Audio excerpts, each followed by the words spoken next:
après vote du conseil municipal du 13 décembre 2021, première. Bonjour. Bon, les amis, je suis désolé, mais je n'étais pas présent donc, au dernier conseil municipal de l'année. Et du coup, j'aurais aimé un peu savoir ce qui s'y est passé. Donc, est-ce que vous pouvez brièvement me dire quelle a été la tonalité de ce conseil municipal? Ce dernier conseil municipal s'est plutôt bien passé, hein. C'était un peu ambiance festive, moi j'ai trouvé. Oui. Non? Oui. Qu'est-ce que vous en pensez? Oui, Un oui. peu détendu. Oui, oui. Enfin bon, du coup il y avait l'approbation du procès verbal du dernier conseil. Donc nous on a juste fait une petite précision au niveau des logiciels libres, parce qu'on pensait qu'ils n'avaient pas vraiment compris ce qu'on avait dit. En relisant, là, quand c'était marqué au sujet des logiciels libres, c'était marqué prévoit l'utilisation de logiciels libres d'accès. Alors je ne sais pas si je vous ai bien fait comprendre. Du coup, peut-être que en très court, je peux vous faire une petite précision sur les logiciels libres. Donc, ce qui est considéré comme un logiciel libre, c'est ce qui confère à son utilisateur 4 libertés.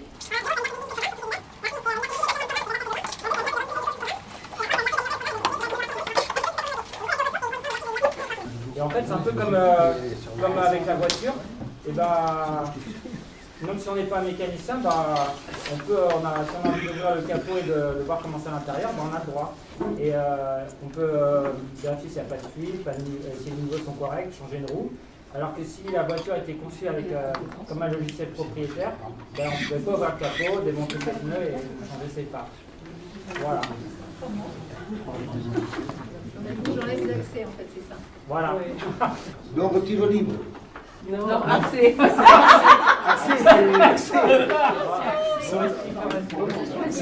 Voilà, c'était une petite comparaison pour bien comprendre. Non, mais c'est intéressant, ça explique bien l'idée des logiciels libres. Donc après, ensuite... Ils sont moins chers aussi. Non. Oui, souvent on ne paye pas la licence. Voilà.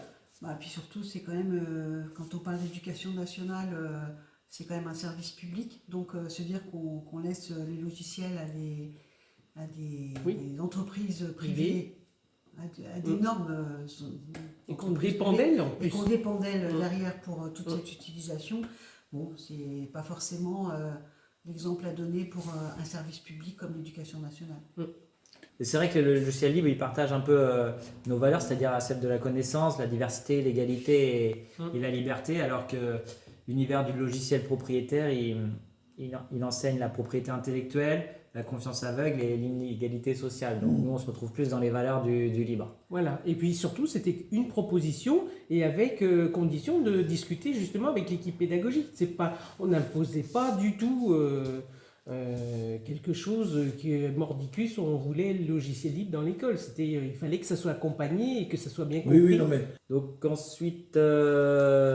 On a eu la présentation du PADD, Voilà. donc le projet d'aménagement et de développement durable, qui est la porte d'entrée vers le PLU en fait. C'est ça. Et donc c'est un cadre pour le développement d'urbanisme du village. Donc là, c'est des modifications qui sont prévues par rapport au PADD qui avait été fait En 2016. en 2016. Nous, on a posé quelques questions. Moi, on avait envie de savoir les évolutions en fonction du PADD de 2016 et celui de maintenant. Savoir les engagements qui avaient été pris, s'il y avait... Ce qui avait été réalisé. Voilà, ce qui avait été réalisé, faire une sorte de bilan. Et là, on s'est aperçu en fait qu'il n'y a pas trop d'engagement. Ça fixe un cadre et puis qu'on fasse les choses qu'on dise ou pas, en fait, ça n'a pas trop d'importance. Puis c'est quelque chose qui est modifiable jusqu'au presque au dernier moment. Donc voilà, ça fait partie des règles qui sont assez souples en fait, Ouais. mais en même temps qui cadrent quand même un certain nombre de choses. Sachant que là, c'était qu'un débat, en fait, il n'y a pas eu de vote. Il n'y a pas de vote. ou tout Non, ça. et puis on avait déjà préparé cette réunion-là, puisqu'on avait déjà été conviés à une réunion de travail où ça nous avait été présenté, comme ça l'a été présenté déjà au conseil, et on a pu poser quelques questions, et il y a eu quelques petites modifications qui avaient été faites à l'époque. D'accord. Voilà. Sachant qu'on a on a surtout insisté pour intégrer la trame noire dans le PADD et nous ont répondu. Donc il fallait attendre le SCOT qui parle de trame sombre avant de le décliner pour Venay. Alors pour préciser, la trame noire, trame sombre, c'est tout ce qui concerne l'éclairage. Donc tout ce qui est pollution lumineuse dans l'environnement, sur la commune et sur le territoire. Voilà, qui commence à prendre un peu d'ampleur parce qu'on s'aperçoit qu'il y a beaucoup d'impact sur la biodiversité et sur notre santé. Enfin voilà, c'est une pollution qui est à prendre en compte. C'est bon pour toi, Patrick? Ah bah oui, non, les explications sont claires. La délibération numéro 2, c'était la décision budgétaire modificative numéro 2. Oui, il y a eu quelques délibérations qui concernaient soit des écritures comptables, voilà, soit c'est des décisions budgétaires, mais qui n'ont pas un impact important dans le village.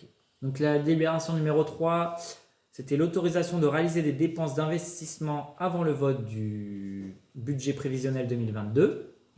Et là, comme l'année dernière, on s'est abstenu parce que nous, on considère que le budget, on préférait, nous, que ça soit fait plutôt en fin d'année pour que l'année complète soit prévue sans avoir à y revenir au mois de mars-avril, même si on sait que les subventions, la dotation n'est pas décidée avant février-mars. Donc eux, ils se basent là-dessus pour dire on attend que ça soit fait pour pouvoir faire nos prévisions. Nous, on pense qu'on peut faire ces prévisions-là, même s'il y a des correctifs à faire plus tard. Voilà. Donc en gros, c'est qu'ils estiment le budget de l'année, ils divisent par 4 et du coup, on donne l'autorisation de dépenser un quart du budget de l'année à monsieur le maire. Sans qu'on ait L'argent.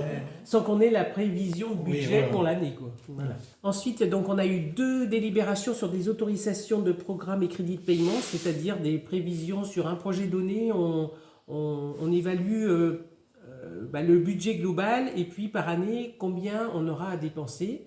Et donc là, c'était des modifications. Un, c'était pour la rénovation de la poste, où on s'est abstenu. C'est ça.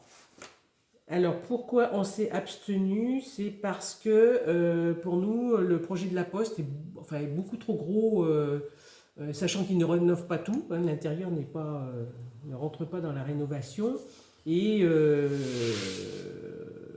on trouve que le coût total est beaucoup trop élevé par rapport à ce qui a été fait. Voilà. Qu'il y aurait peut-être eu d'autres solutions, qui étaient à creuser plus tôt.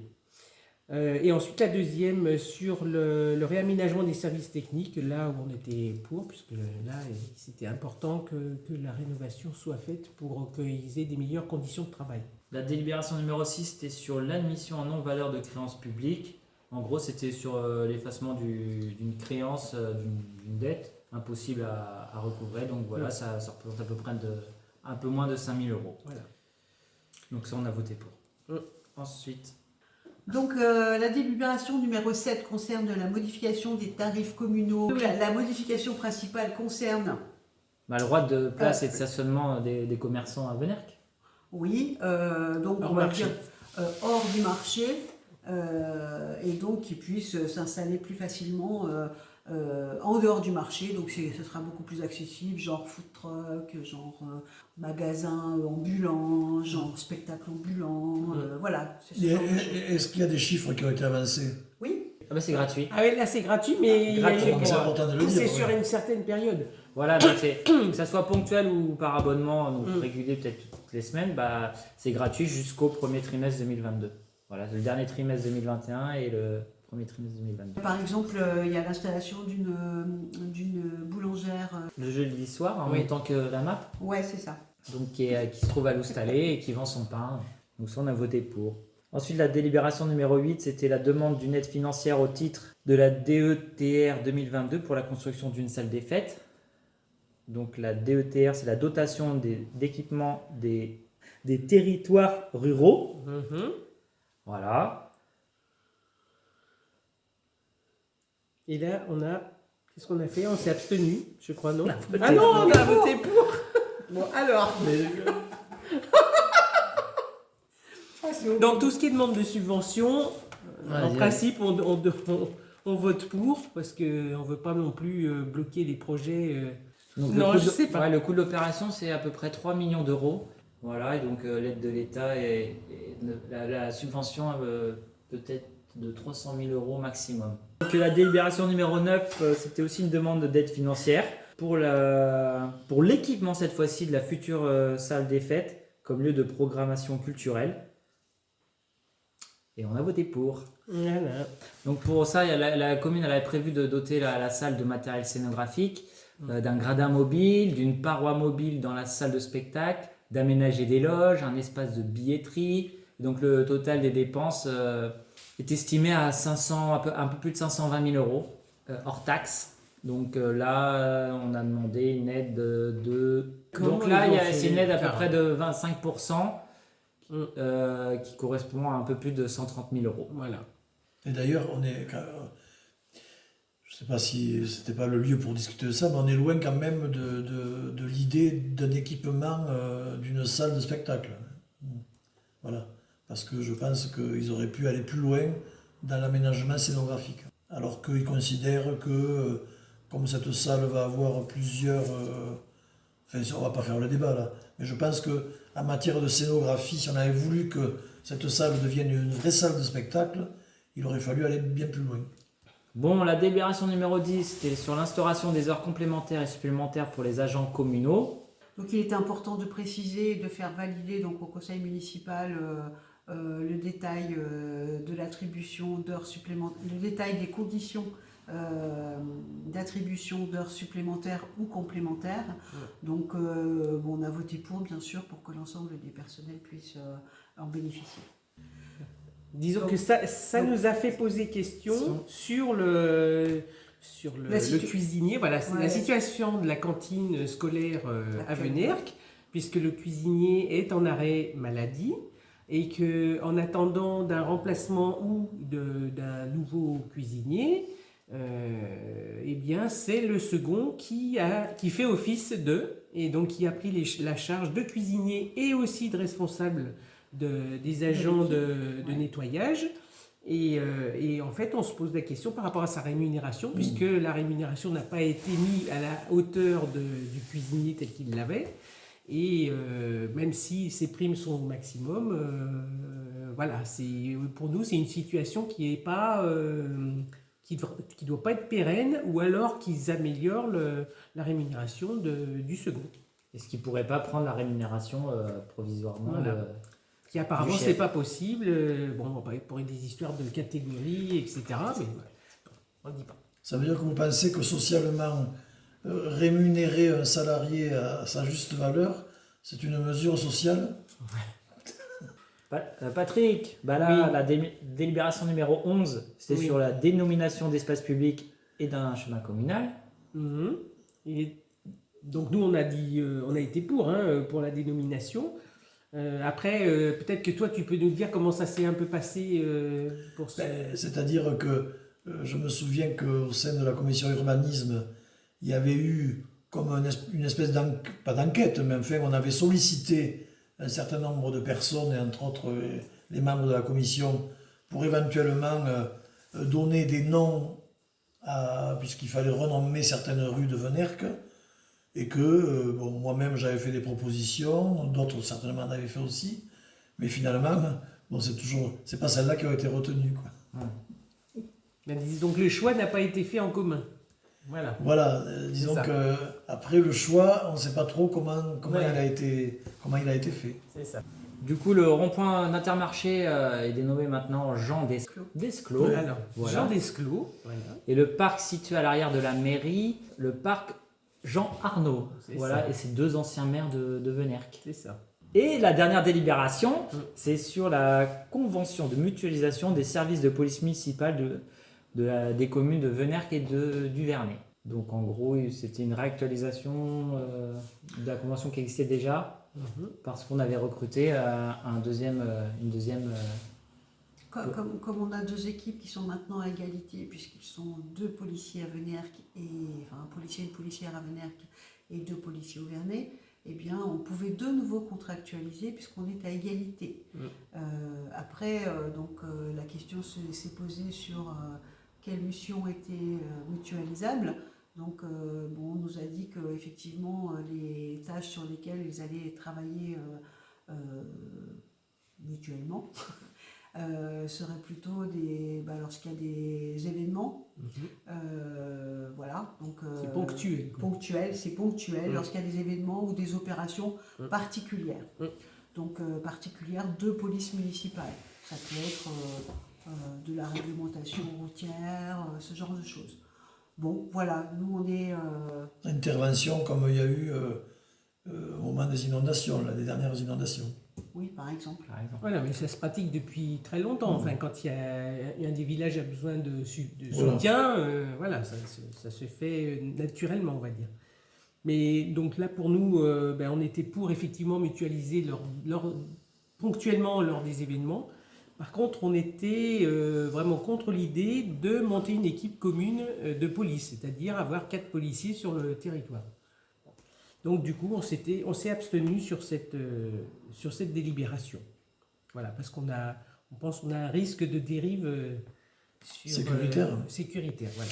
Mais le problème, c'est que nous, on nous balance un document comme ça, donc et bon, on a quand même pas mal discuté en conseil municipal, donc en grattant, on a appris pas mal de choses, et nous, c'est dur de se positionner comme ça, de but en blanc. On a besoin d'y réfléchir. Oui, parce que l'idée, c'est vrai que c'est difficile d'imaginer, même dans ce cadre-là de police municipale, quelqu'un qui travaille seul. Je sais qu'on en avait beaucoup parlé. Après, effectivement, quand on va plus loin dans la réflexion, ça mérite quand même un débat plus important. Oui, parce qu'on se demande aussi, parce que quand même l'idée là aujourd'hui, une police municipale, pourquoi faire, sachant qu'effectivement, normalement, c'est quand même des activités de gendarmerie qui sont liées à la gendarmerie. Donc, est-ce que la mairie a pour vocation de pallier, encore une fois, au désengagement de services publics, puisque certaines actions, pour moi, doivent être laissées à la gendarmerie nationale, et donc il ne faudrait pas qu'il y ait de dérive là-dessus. Donc effectivement, ça mérite qu'on puisse en débattre, et là-dessus, on n'a pas eu beaucoup de temps pour en discuter. Donc après, peut-être qu'on va voir comment ça se passe entre les deux communes, et comment les habitants voient ce fonctionnement-là. Et puis peut-être qu'on aura un petit compte rendu de ce qui se passe dans la commune, parce qu'en fait, on se demande bien aussi ce qui peut véritablement nécessiter parfois des opérations en commun. Voilà. C'est vrai que la réponse, je ne me rappelle plus trop, mais la réponse du maire a été claire en disant, quand on a demandé l'explication, la différence avec le rôle de la gendarmerie, il a dit clairement que de toute façon, on savait déjà que la gendarmerie n'intervenait plus trop, et que c'était à nous de nous prendre en... Ce qui est certain, c'est qu'en étant dans la commission de prévention, si mutualiser des moyens, ça rentre effectivement dans un effort de toujours favoriser la prévention, c'est pas gênant. Et je sais que dans la commission de prévention, en tout cas qui se met en place, où on a eu déjà quelques réunions, il semblerait que cette philosophie de la prévention soit celle qui est retenue. Bon, après, voilà, je veux dire, le débat reste encore long, et le parcours sinue. Après, ce qui est quand même aussi étonnant, c'est qu'on parle de mutualisation avec la commune d'à côté. En fait, ça se fait par le biais de la police. Peut-être que la mutualisation, on aurait pu l'attendre sur d'autres sujets qui créent du lien, justement, qui créent du lien entre les communes, plutôt que sur des sujets aussi sensibles que ceux de la prévention et de la sûreté ou de la sécurité. De toute façon, la notion de mutualisation, j'allais dire, c'est une arme à double tranchant. Ça veut dire que quand on dit mutualiser, on dit regroupement un peu, et quelque chose de peu plus collectif, etc. Et réduction des coûts. Mais il faut pas oublier que qu'à l'heure actuelle, mutualisation, ça veut dire aussi réduction de coûts, et on enlève des moyens. Mutualiser, c'est-à-dire pouvoir faire des actions moins coûteuses, mais aussi avec des moyens très réduits. Donc c'est ça. Mutualisation, c'est pas qu'un concept alternatif. Oui, on s'adapte à quelque chose qui est contraint. Enfin, c'est moins surtout de budget. une notion très économique. C'est ça. Après, on peut rappeler à nos auditeurs que notre maire est un ancien gendarme. Oui. Donc tu connais bien le sujet. Il connaît Oui. bien le sujet. Bon bah voilà, après, que dire de plus Et- Normalement, là on doit couper la caméra parce que c'est fini. Et donc en novembre, on avait posé, C'est avant l'avant-dernier conseil, on avait envoyé des questions écrites au maire. Et donc en novembre, on n'a pas eu de réponse. Il nous avait dit qu'il nous répondrait en écrit. Et effectivement, ils ont joué sur le fait que, parce que d'habitude, ils nous répondaient toujours en séance, hein, quel que soit le format de nos questions.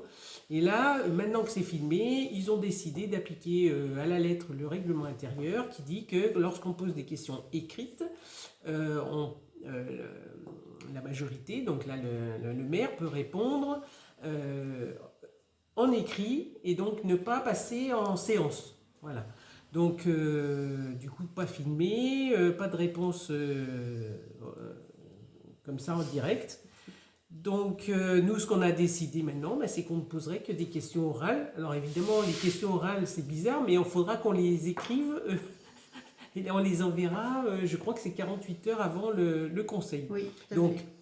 la seule différence, c'est le libellé, c'est-à-dire qu'on dira qu'on pose des questions orales et à ce moment-là, ça apparaîtra pendant la séance. Ils ont le devoir de nous répondre en séance. Oralement. Que ce soit à la séance tout de suite du conseil ou alors à la séance suivante. Mais ils sont obligés de le faire en séance, donc filmé Et du coup, vous ne retrouverez plus les questions diverses aussi. posées ni dans le procès-verbal du conseil municipal, ni sur la retransmission du conseil municipal. Ouais, ça c'est en plus de cette histoire de questions écrites et orales. Voilà, donc à vouloir faire des efforts de transparence, puisque nous on a souhaité que les conseils municipaux soient filmés pour que l'ensemble de la population puisse y accéder. Résultat des courses, il y a quand même des choses qui se passent en séance de conseil municipal auxquelles vous ne pourrez pas assister, donc vous n'avez plus qu'à venir. Voilà, il faut En venir au conseil. municipal. Enfin voilà, on est un petit peu désolé, mais voilà, jouer partout finalement, On c'est restreint la transparence en essayant de l'augmenter. Voilà. C'est ça. Bon, juste pour information, quand même, je crois qu'on avait mis dans ces questions écrites, pour mémoire, on avait fait proposer, donc à notre initiative, de signer une motion pour interpeller, que la commune de Venerque puisse interpeller les différentes instances et faire, en ce qui nous concerne, notre rôle d'élu, c'est-à-dire attirer l'attention sur ce qui se passe dans notre village où on a vu quand même une augmentation importante des demandes, des sollicitations auprès du CCAS. Alors, pourquoi le faire là aujourd'hui ? C'est se dire que même à Venerque, on se rend compte qu'il y a des besoins en aide sociale, qu'on est en train de traverser une période qui est très difficile, et donc d'interpeller toutes les instances, que ce soit le département, que ce soit la communauté de communes et que ce soit la région, pour leur dire attention, il y a nos concitoyens ne vont pas bien, et donc on alerte. Il me semble que c'est de notre responsabilité de dire que, de prendre nos responsabilités, de dire que là, sur le rayon de la commune, il y a des choses qui se passent, les associations sont sollicitées, et donc de respecter aussi et de porter cette situation-là à l'extérieur de la commune, de manière très officielle. Bon, a priori, je ne sais pas comment... Et la réponse a été... Bah, il La trouvait réponse que de la commune, c'était qu'ils ne souhaitaient pas faire une délibération sur ce sujet. Et ils ne voulaient pas faire leur fonds de commerce sur la pauvreté. Voilà. Voilà. Sans commentaire. Ouais, voilà. Mais On nous a dit que c'était trop politique de s'occuper de ça et qu'ils s'en débrouilleraient, eux, dans les couloirs des différentes instances. Est-ce qu'on ne peut pas régler le problème de la pauvreté, par exemple, des aînés, en leur offrant simplement des ballottins de chocolat ? C'est une bonne proposition.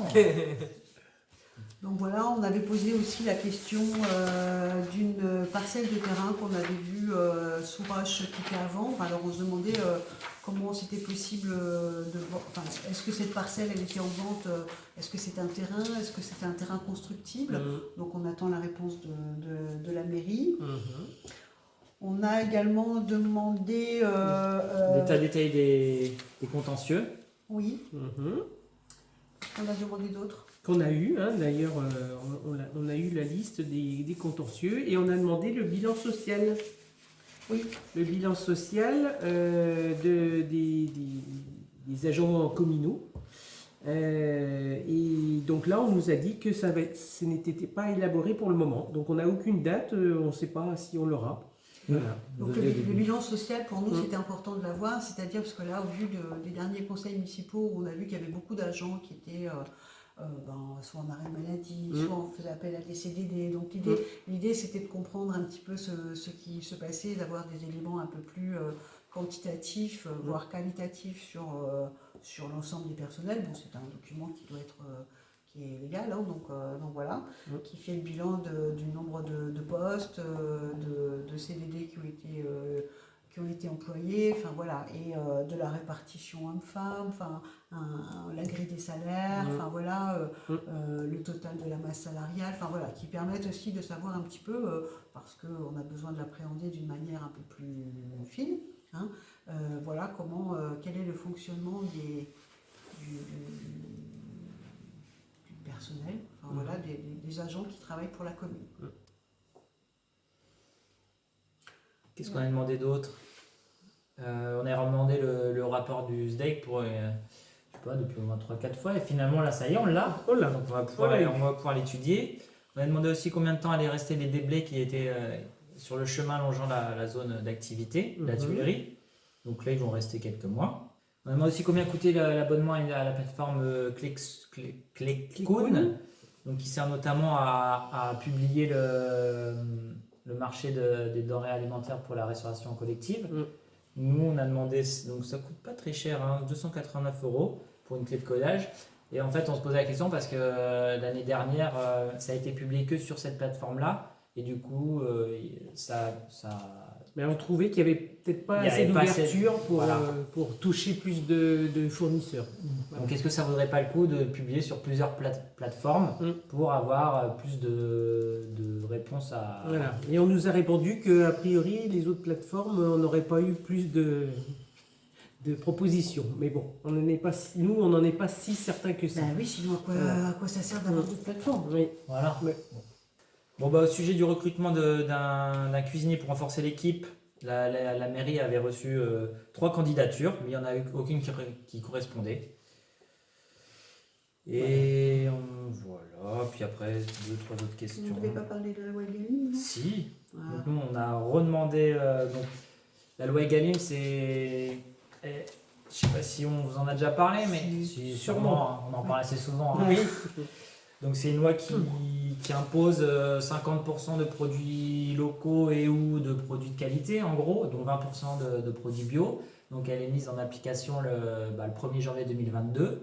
Et donc nous, on nous demandait une sorte de bilan, savoir où est-ce qu'on en était avec nos menus, parce que si on se fie qu'aux menus, nous on trouve que ça y est pas du tout, quoi. Les quotas, aussi bien au niveau du bio que du local, que des produits de qualité. Donc ils nous ont dit que on ne pouvait pas vraiment de faire de bilan en fait, que c'était très compliqué de savoir où est-ce qu'on était et qu'ils travaillaient avec les fournisseurs pour qu'ils leur fournissent des logiciels ou je sais pas trop.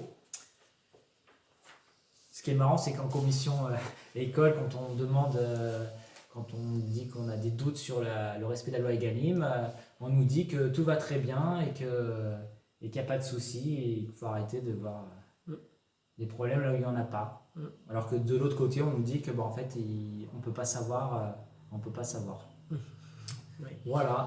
Et nous, on est quand même hyper attachés, hein, vous le savez, puisqu'on en parle souvent, à la qualité des produits qui sont donnés donc à nos enfants, parce qu'on est très attentionné à leur santé et aux conditions dans lesquelles ils peuvent manger et travailler. Et qu'il y a des moyens d'améliorer cela. Sachant que nous, on vise le 100%. Oui. Voilà. Et pourquoi pas le gratuit aussi, hein, Patrick? Et oui. Ah oui. Mais je réfléchissais à ça, je veux dire, à condition aussi que les produits de qualité ne soient pas inabordables au niveau des prix. C'est ça.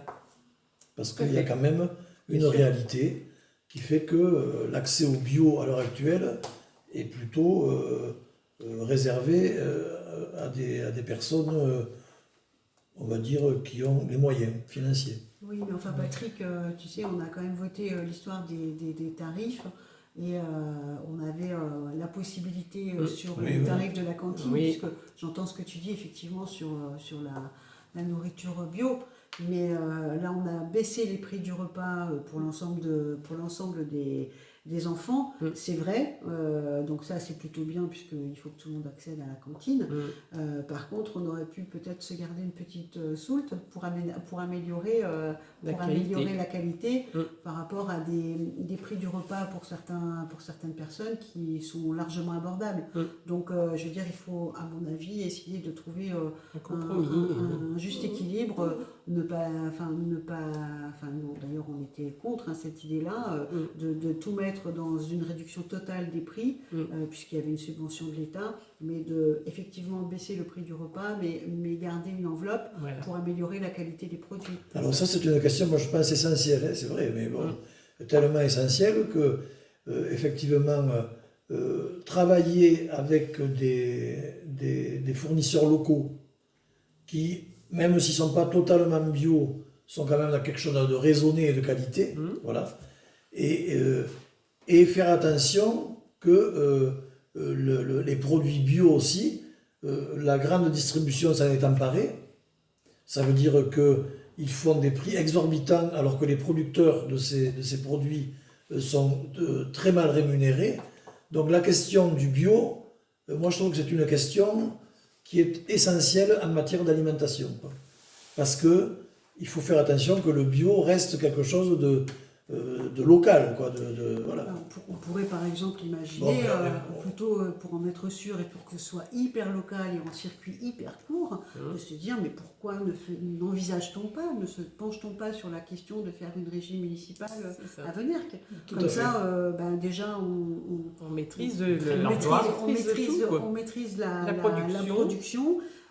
Et donc ça permet aussi de garantir cette qualité et on développe de l'emploi sur la commune. Alors là voilà, oui, c'est vrai que c'est ce que tu dis, je suis entièrement d'accord, c'est l'essentiel. Mais bon, parce que quand il faut aussi se poser des questions. Bon, merci beaucoup. Merci à vous, parce que du coup ça m'a permis, en étant absent de ce conseil municipal, d'avoir des explications claires par rapport à ce qui s'est passé. Voilà. Bon, on se retrouve au prochain SAV. En 2022. Voilà, tout à fait. Allez, à bientôt. À bientôt. À bientôt.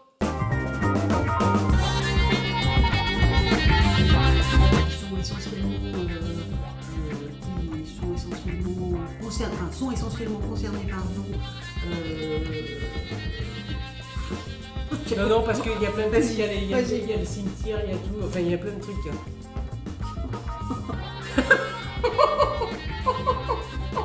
Je vais pas y arriver. Ah oui, c'est horrible. C'est immonde. Alors ensuite, qu'est-ce qu'il y avait d'autre? Oui. C'est pas bon ça. Non, c'est pas bon. C'est quoi ce tableau là? Ah putain. 130 000 non 130 588. Ah oui, mais tu as... Nick. Oui. Moi, je n'y arrive pas, je ne suis pas du tout dedans. Moi, ce que je voulais vous demander, l'apéro, ça a été après ou avant? Parce que ça me dit un peu confus dans ce conseil municipal. C'est pour ça que je voulais savoir.